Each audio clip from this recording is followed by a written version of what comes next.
Yeah.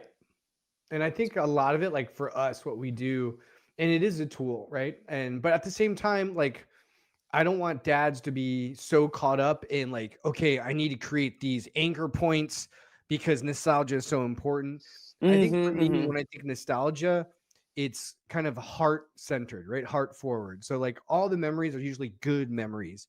And they happen because of a couple things. One, repetition, right? They happened over and over again. And it's usually along similar timelines, like same time of year, same time of day, maybe every birthday, right?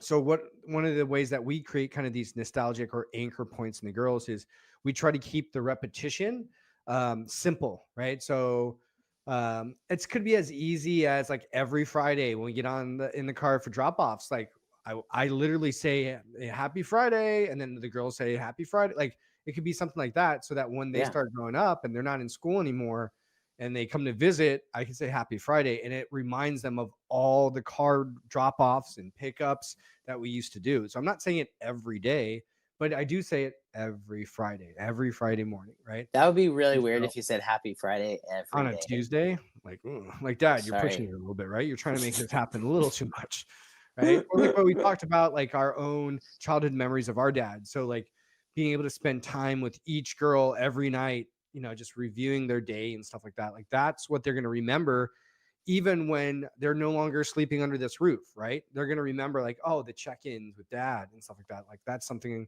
I want to do with my kids.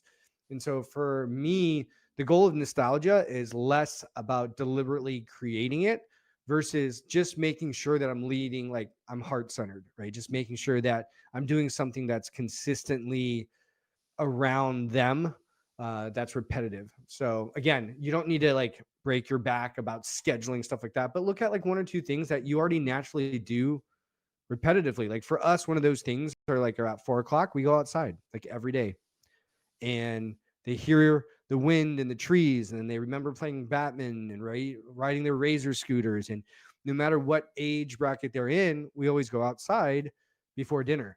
And that's eventually going to turn into nostalgia, right? Like, oh man, I remember always being outside playing with our neighborhood kids and riding the scooter. I remember falling off my first bike. All that was because at 4 p.m.